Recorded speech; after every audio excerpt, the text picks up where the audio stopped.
এই দিন সকাল সকালই ইরান নিজের এয়ার স্পেস একেবারে নো ফ্লাই জোন করে দিয়েছে। ইরান এয়ারফোর্স মানে নিজেদের এয়ার স্পেস ক্লোজ করে দিয়েছে। কোথাও কি ইরান প্রিপেয়ার হচ্ছে, মানে আগে অ্যাটাক করার জন্য প্রস্তুত হচ্ছে?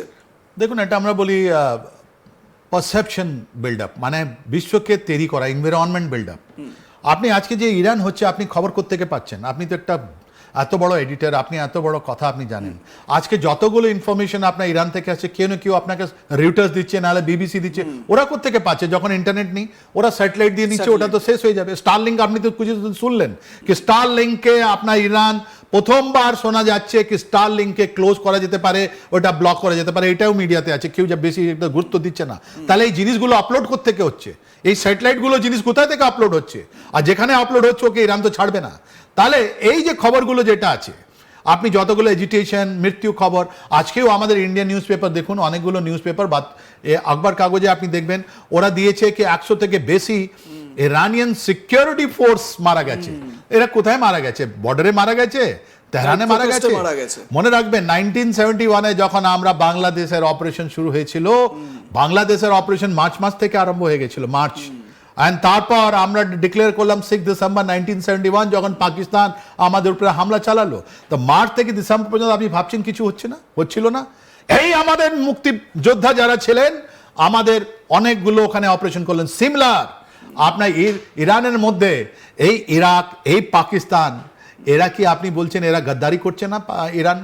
ইরানকে এই পাকিস্তানের লোককে বলতে হবে কি ওরা ইরানের সঙ্গে আছে, একটা মুসলিম রাষ্ট্রের সঙ্গে আছে, না ওরা আমেরিকার সঙ্গে আছে, ওদের বেস দিয়ে দিয়েছে। আজকে পুরো খাড়িতে 3 জায়গা পুরো ভর্তি হয়ে গেছে আমেরিকান যতগুলো ফ্লিট আছে, ওয়ারশিপস গুলো আছে, ওরা সব ভর্তি হয়ে গেছে ওখানে। ইলেকট্রনিক ওয়ারফেয়ার চলছে। ইরানিয়ান যেটা জিনিস, রাশিয়ান অ্যান্ড চাইনিজ, যেটা খুবই খারাপ। আপনি দেখলেন ভেনেজুয়েলাতে কোনো চাইনিজ জিনিস এয়ার ডিফেন্স সিস্টেম কাজ করেনি। ওই সিস্টেমগুলো ইলেকট্রনিক ওয়ারফেয়ার ভেরি ইন্টেন্স চলছে। কিন্তু হলে কি হবে? আপনি যদি আজকে আমাদের মিডিয়ার দেখিয়ে দেবেন, তাহলে আপনি দেখবেন যখন 100 জন লোক থেকে বেশি লোকের ইরানিয়ান এটা হচ্ছে, ওদের প্রসেশন বেরোচ্ছে, ওর মধ্যে মহিলারাও আছে। আপনি দেখুন এই যে রাষ্ট্রগুলো, কেন আপনাকে বললাম মুসলিম রাষ্ট্রে এই যে আর্মিগুলো একটা পিভিটাল রোল আছে। 1979-এ যখন রেভলিউশন হলো, ও সময় ইন্টারনেট আর এই টুইটার আর ছিল না। ওখানে ইরানিয়ান যেটা আর্মি ছিল, ওই ইরানিয়ান আর্মি যেটা ছিল আপনার শাহ পালালো, কিন্তু আর্মি ছিল, তাই জন্য ওকে কাউন্টার করার জন্য ইরানিয়ান রেভলিউশনারি গার্ড বানানো হলো, IRG। বেসিক্যালি কি যারা ওদের যে আইডিওলজি নিয়ে চলবে, আয়াতুল্লাহ খমেনি নিয়ে চলবে, ওরা IRG, আর তারপরে ওদের কনস্টিটিউশনাল অ্যামেন্ডমেন্ট করে ওদেরকে রেগুলাইজ করা হলো। এত ভয়ঙ্কর যে ফার্স্ট টেনিয়র যেটা ট্রাম্পে ছিল, উনি জেনারেল সোলেমানিকে ওই তেহরানে মারলেন। জেনারেল সোলেমানি মারা যাওয়ার পর IRG শেষ হয়নি। তাহলে আজকে ডেটে এই যে ইরানিয়ান আর্মি আছে, এই যে ইরানিয়ান রেভলিউশনারি গার্ড আছে, এরা কোন দিকে যাবে? এই যে সুলেমানিকে যেরকম ভাবে ড্রোন দিয়ে অ্যাটাক করে মারা হয়েছিল আমেরিকার তরফ থেকে, তো সেই রকম ভাবে কি খামেনিকেও খতম করার প্ল্যান করতে পারে আমেরিকা? মানে ধরুন একেবারে আমরা যেরকম ওয়ার দেখি বা যেরকম যুদ্ধ দেখি সেরকম না করে ড্রোন অ্যাটাক করে খামেনিকে যদি টার্গেট করা যায়, খামেনিকে শেষ করে দিলাম, এই রকম প্ল্যান কি করতে পারে আমেরিকা? আমেরিকান ইসরায়েল করেছে তো। আমাদের যিনি সারফেস ট্রান্সপোর্ট মিনিস্টার আছেন, ইউনিয়ন মিনিস্টার গডকারি সাহেব, উনি যখন গিয়েছিলেন রায়াসির একটা সোয়ারিং সেরেমনিতে গিয়েছিলেন, উনি বলছেন আমাদের সঙ্গে যারা ছিল ওর মধ্যে ছিল হামাসের লিডার, যে ওদিন রাত্রিবেলা তেহরানে ধুম উড়ে গেল। এটা টোটালি আপনার ইসরায়েলি অপারেশন ছিল। খোমেনি এখন একজন লোক নয়। খোমেনি যিনি আছেন, উনি একটা বিচারধারা আছেন, ওনার পেছনের লোক আছে, 10 জন হোক, 1000 লোক হোক, 10 কোটি লোক হোক, আমরা এটা সেই সংখ্যাটা কি কমছে ঘরের ভেতরে? ঘরের বাইরে দেখুন, বাইরের শত্রু আমেরিকা, বাইরের শত্রু ইসরায়েল, তাদের সঙ্গে একটা ঝেলতে হচ্ছে একটা ব্যাপার, কিন্তু খামেনিকে তো এখন ঘরের ভেতরেও অশান্তি ঝেলতে হচ্ছে। তার বিরুদ্ধে মহিলারা পথে নামছেন, তারা হিজাব খুলে দিচ্ছেন, তারা পর্দা চাইছেন না, শর্ট স্কার্ট পরে, টি শার্ট পরে তারা খামেনির ছবিতে আগুন ধরিয়ে সিগারেট খাচ্ছেন। পরিষ্কার বার্তা যে শরিয়া তারা মানবেন না, খামেনির যে আইন তারা মানবেন না, তারা স্বাধীন স্বতন্ত্র হিসেবে থাকতে চান। ঘরের ভেতরেও তো খামেনিকে এই সমস্যার মুখে পড়তে হচ্ছে। অ্যাবসলিউটলি না। দুটো জিনিস বলবো, একটা ইতিহাসের জিনিস, আর একটা এই যে আপনি বলেন মহিলা সিগারেট খেয়ে আপনার জ্বালাচ্ছে। ইতিহাস, ব্যাটল অফ কারবালা পড়ুন, আমার চোখে জল চলে আসবে। যখন জল দেওয়া হয়নি আমাদের হোলি প্রফেটের যেটা উনি গ্র্যান্ডসন ছিলেন, ওনাকে জল দেওয়া হয়নি। উনি রাত্রিবেলা যা মেসেজ দিয়েছেন, যা স্পিচ পড়েছেন এই গারবালা এই আপনার ইরানে, উনি বলছেন সকালবেলা আমি পেছন দিকে মুড়ে আমি দেখবো না কত লোক আমার সঙ্গে আছে, আমি যাচ্ছি, আমি লড়তে যাচ্ছি। উনি জানতেন যে মৃত্যু বলিদান আছে, ওটা শিওর আছে, তবে উনি গেলেন, প্রাণের আহুতি দিলেন উনি, রাইট? এই কারবালা আপনার এখানে আছে, ওরা ভয় করে না রেজাল্টে, রাইট? ওটা ভয় করে না।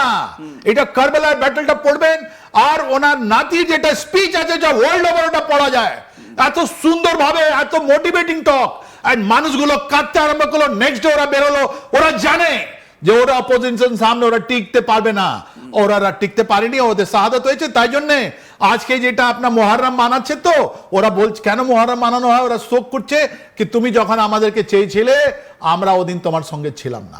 এই ইসলামিক স্টেটকে এটা খবর দিচ্ছে এরা, ইসলাম এই ইরান বলছে কি আজকে যখন আমার উপর প্রবলেম আছে, তুমি যদি ইসলাম মানো তাহলে আমার সঙ্গে কেন নেই তুমি।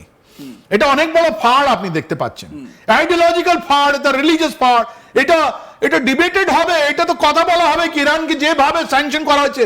ইরানের সবথেকে বড় দুর্ভাগ্য, ওদের কাছে তেল আছে, রেয়ার আর্থ আছে, ওদের কাছে গোল্ড, ওদের অনেকগুলো খনিজ সম্পদ আছে, আর ওটাই ওয়েস্ট নিতে চাইছে। আজকে ইরান, কালকে অন্য কোনো কান্ট্রি হবে, রাইট? তো এর জন্য তো ইসলামিক কান্ট্রিকে লড়তে হবে। এটা বাংলাদেশকে জবাব দিতে হবে, পাকিস্তানকে জবাব দিতে হবে, তুরস্ককে জবাব দিতে হবে, মিশরকে জবাব দিতে হবে, জর্ডানকে দিতে হবে, সবাইকে জবাব দিতে হবে কি তুমি যখন ইরান প্রবলেম ছিল তুমি বলনি কেন। আর ইরান লড়ছে আর লড়বে, নাম্বার ওয়ান। নাম্বার টু, আপনি যে মহিলার একটা আমাদের মায়ের কথা, একটা মহিলার কথা বললেন যিনি খোমেনি জ্বালিয়ে একটা সিগারেট খাচ্ছেন, ওটা ভুয়া, উনি কিন্তু ইরানিয়ান নয়। আর যে ছবিটা নেওয়া হয়েছিল ওই ছবিটাও ইরানের নয়। না, আমরা যে এই যে মহিলাদের যে প্রোটেস্ট, সেই প্রোটেস্টও তো দেখতে পাচ্ছি, দেখুন আমাদের স্ক্রিনে সেই ছবিও। হাউ ডু ইউ নো কি হিজাব নিয়ে একটা ডেথ হয়েছিল আপনার পুরনো, কি হিজাব নিয়ে ওরা কথা বলছে, মহিলাদের কথা বলছে, এর মধ্যে কোনো সন্দেহ নেই, ওটা হিজাব নিয়ে কথা বলছে। কিন্তু এই হিজাবে নিয়ে কথা বলে ওরা বলছে আমি হিজাব লাগাবো না, তাহলে ইসলামিক স্টেটে কোথায় হিজাব নেই আপনি বলুন। আজকে যতগুলো মৌলবাদী আছে ওরা সব জায়গায় আমাদের কান্ট্রিতে ঢুকে, আপনি ওরা বলছে এখন মৌলবাদী যারা সৌদি আরবিয়া থেকে এসছে কি আমরা হিজাব লাগাবো, আর এই ইরানে ওরা বলছে ওটা উল্টো কি না আমি হিজাব লাগাতে দেবো না, আমরা হিজাব লাগাবো না। তো এটা দুটো স্ট্যান্ডিং আপনি বুঝুন, একটা কন্ট্রাডিকশন। ইরানে ইসলামিক শক্তি আসার আগে পর্যন্ত ইরানের তো নিজস্ব ট্র্যাডিশন ছিল, পারস্য আমরা যেটাকে বলি, পার্সিরা, তারা তাদের নিজস্ব ট্র্যাডিশন মেনে চলতেন। তো এরাও তো মানে সেই জায়গা থেকে আমরা অনেক সময় দেখি না, মানে আমাদের এই সাউথ এশিয়ান অনেক জায়গাতেই আমরা দেখেছি হয়তো কনভার্সন হয়ে গিয়েছে, পুরো দেশটা ইসলামে কনভার্ট করেছে, কিন্তু হিন্দু ট্র্যাডিশন মেনে, হিন্দু রীতিনীতি মেনে পূজার্চনা হচ্ছে, সাংস্কৃতিক বিভিন্ন বৈচিত্র্য আমরা সেখানে দেখতে পাই। তো ইরানেও তো ঠিক সেই রকমই, মানুষের প্রোটেস্টটাও তো সেই জন্যই যে ইসলামিক শরিয়ার এগেনস্টে আমরা লড়বো, আমরা শরিয়ার যে এই যে আমাদের ওপর চাপিয়ে দেওয়া, মহিলাদেরকে গৃহবন্দী করে রাখা, এটা আমরা মানবো না।